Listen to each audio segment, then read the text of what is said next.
বহরমপুরে যুব তৃণমূল নেতার গাড়ি লক্ষ্য করে গুলি চালানোর ঘটনায় এখনও পর্যন্ত কেউ গ্রেপ্তার হয়নি।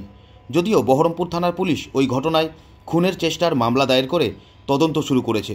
শনিবার গভীর রাতে বহরমপুর থানার মনীন্দ্রনগর গ্রাম পঞ্চায়েত এলাকার রিং রোডের কাছে বহরমপুর যুব তৃণমূল কংগ্রেসের সভাপতি পাপাই ঘোষের গাড়ি লক্ষ্য করে গুলি চালায় দুষ্কৃতীরা। অল্পের জন্য প্রাণে বাঁচেন ওই যুবনেতা। বহরমপুর পুরসভার 4 নম্বর ওয়ার্ডের বাসিন্দা পাপাই ঘোষের সৈয়দাবাদ পার্ক লাগোয়া একটি বাড়ি রয়েছে। ওই বাড়ি থেকে তিনি ওই রাতে কাশিমবাজারের বাড়িতে ফিরছিলেন। সেই সময়ে কুঞ্জঘাটা মোড়ের কাছে রিং রোডের ওপরে তার গাড়ি লক্ষ্য করে কে বা কারা দুটো পরপর গুলি ছোড়ে বলে অভিযোগ। গাড়ির কাঁচ ভেঙে পড়ে। ওই ঘটনার তদন্তে নেমে পুলিশ এলাকার বেশ কিছু সিসি ক্যামেরা ফুটেজ সংগ্রহ করে নিয়ে গিয়েছে, কিন্তু এখনও পর্যন্ত কেউ গ্রেপ্তার হয়নি। আমরা ভীষণ আতঙ্কে রয়েছি। এমনকি সেদিনের রাতের ঘটনা হচ্ছে, সেদিন আমি 10:30টার দিকে ফোন করেছি, বাড়ি আসার কথা। 11:30টার দিকে বাড়ি ওখান থেকে বেরিয়েছে, আমাদের পার্কের মাঠে আর একটা বাড়ি আছে, ওখান থেকে বেরিয়েছে। তারপরে এই ঘটনাটা হয়েছে। গাড়িতে যেহেতু কেউ ছিল না, দুজনে ছিল, আমাদের বডিগার্ড দাদাও ছিল না, আর আমাদের পাশে আরও দুটো দাদা থাকে, তারাও ছিল না, দুজন ছিল। এই সুযোগে তারা এই দুর্ব্যবহারটা করেছে। আর একটা কথা বলার ছিল, এটা একদিনের কাজ না, এরা অনেক দিন থেকেই ফলো করছে। যেহেতু আমি কিছুটা খবর পেয়েছিলাম, আমাদের পঞ্চায়েতেও আর একবার এই জিনিসটাই একই জিনিস হয়েছিল, আমরা বুঝতে পেরেছিলাম, তখন আমরা একটু সাবধানেই ছিলাম। তারপরে আবার এই ঘটনার পরে কতটা আতঙ্কিত? আমরা ভীষণ আতঙ্কে আছি এখন। আমরা বাড়ি থেকে ঠিক মতন বেরোতে পারছি না, যেহেতু আমাকে ওই দিকে পঞ্চায়েতে যেতে হবে, আমি পঞ্চায়েতেও যেতে পারছি না। আমি ভীষণ আতঙ্কে আছি। পুলিশ প্রশাসনের কাছ থেকে কি আশা করছে? পুলিশ প্রশাসনের কাছ থেকে আমি আশা করছি যেন তারা দোষীদেরকে শাস্তি দেয়, আর তারা শীঘ্রই যেন দোষীদেরকে ধরা পড়ে, আমি এটাই আবেদন করতে চাই। বিষয়টাকে কিভাবে দেখছেন? ঘটনার সঙ্গে সঙ্গে আমি বহরমপুর থানার আইসিকে কল করেছিলাম। পুলিশ তৎপরতার সঙ্গে এসে ইনভেস্টিগেশন করছে বিভিন্নভাবে। বহরমপুর না, গোটা পশ্চিমবাংলা পুলিশের উপরে আমাদের ভরসা আছে।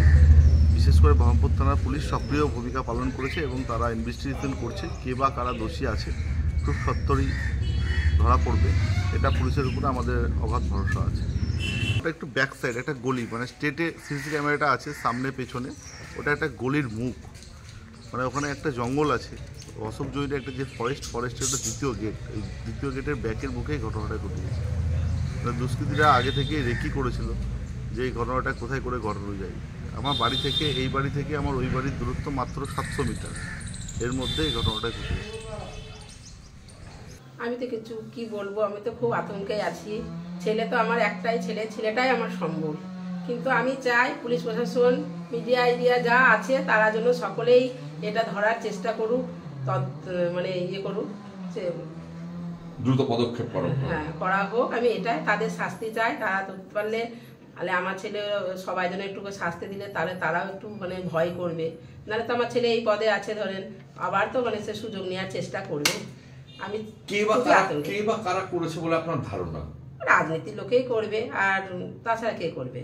রাজনীতি যারা করে, হয়তো কংগ্রেস, বিজেপি, কে এখন কে করছে বুঝতে আমরা তো জানতে পারিনি, কিন্তু রাজনীতির লোকেই করবে। আমার ছেলে সকলের প্রিয়, সবাই ভালোবাসে, কিন্তু ওই রাজনীতির হিংসা, তাছাড়া কে করবে? বিশ্বাসও করতে পারছি না, অবিশ্বাসও করতে পারছি না, কারণ আমরা যেটা দেখিনি, এবার সকালবেলায় উঠে দেখছি আমাদের এই ঘটনা। এখন আমরা কি করে বলবো যে কি হয়েছিল রাত্রিবেলায়? সেটা জানলা দরজা বন্ধ থাকলে কোনো আওয়াজও পাওয়া যায় না, আমরা বাইরেও আর বেরোই না। দরজা জানলা লাগানোর পর খাওয়া দাওয়ার পর আমরা শুয়ে পড়ি, ব্যাস, আমরা আর বাইরে বেরোই না। কোনো দরকার বিশেষে তখন আমরা বাইরে বেরোই। আপনার নাম? আমার নাম পুতুল সরকার।